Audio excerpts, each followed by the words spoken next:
Welcome to my YouTube channel. Today we are going to look at C# method overriding with a very simple example. Let's take an example. We have parent class engineer, and this parent class has work method which says all engineers must work. We also have three child classes: front-end engineer, back-end engineer, and DevOps engineer. All of these child classes inherits from the parent class engineer. So due to inheritance, all of these child classes will automatically inherit the parent method, which is work. So if we call all of this method from the child class now, it will say all engineers must work. We know that the front-end engineer does a specific type of job, so does backend and DevOps. So if you want to deviate away from the parent work, then this is when overriding comes in handy. We can override this parent method using method overriding.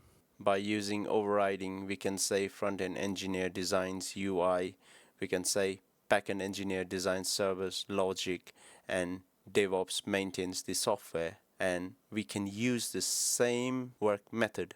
We're just overriding the parent work method to whatever is required by the child class. In order to use method overriding, we must have all the child classes inherit from the parent class, and the parent class must be abstract or virtual, and we must use the keyword override when we are actually overriding the parent method. Let's look at how we would implement this in a code. So we have created a class called engineer. This will be our parent class. It's also known as base class or subclass. Then we'll create a method called work, and this method will simply print all engineers needs to work. We'll create an object for our engineer class. Then we'll call our work method. Let's run this. All engineers need to work is displayed in the console, so this method is working correctly. We've now created a class called front-end engineer. This is a child class, also known as derived class. Front-end engineer is child of the parent class engineer, so due to this inheritance, it also has work method. We have created an object called front-end for the front-end engineer class.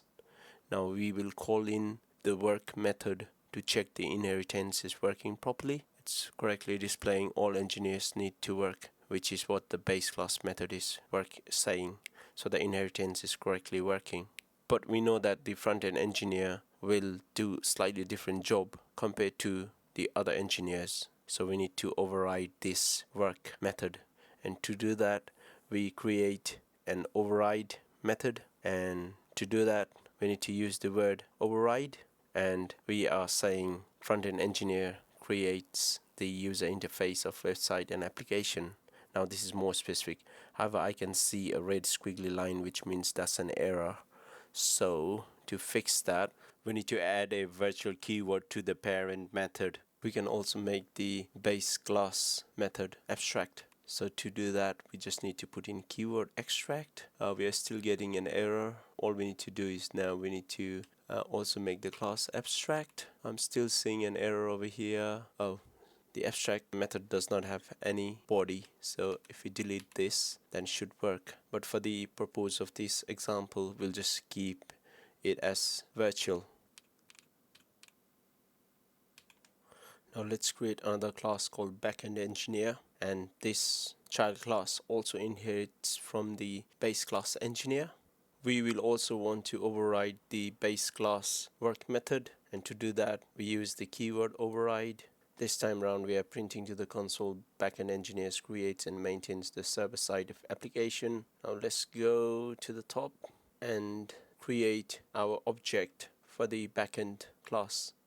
And we are calling in the work method. So let's press start. We have successfully overridden the base class method. Now it displays backend engineers creates and maintains the server side of application. So using the same concept, we can create a DevOps engineer class and override the base method to say DevOps engineers maintains the company's software operation. We go to our main and we create our new DevOps object for the DevOps engineer class, and we'll call in the work method.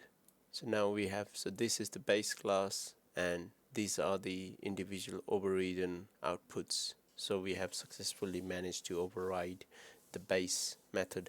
So why do we need method overriding? Method overriding enables runtime polymorphism, where a method call can have different behaviors depending on the object's actual type. This allows for more dynamic and flexible code. Also, the base class defines a general behavior that applies to all derived classes. Often, child class behaves differently compared to the parent class. Method overriding allows subclasses to provide their own specific implementations of a method. When using method overriding, parent class acts as a common interface between child class. This is important when using polymorphism. So when do we need to use method overriding? Whenever we want to achieve polymorphism, and if a child class needs to behave differently than the parent class, then we can use overriding. Here's a quick coding challenge if anyone is interested.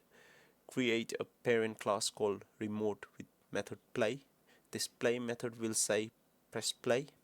Create a TV, music player, and a video game console child class which inherits from the parent class and displays the following message when play method is called inside it. So the TV will say starting a movie instead of press play, and music player will say starting a song, and video game console will say starting a game. Thank you for watching, and let me know how you get on with the coding challenge. Please feel free to press the notification button and subscribe.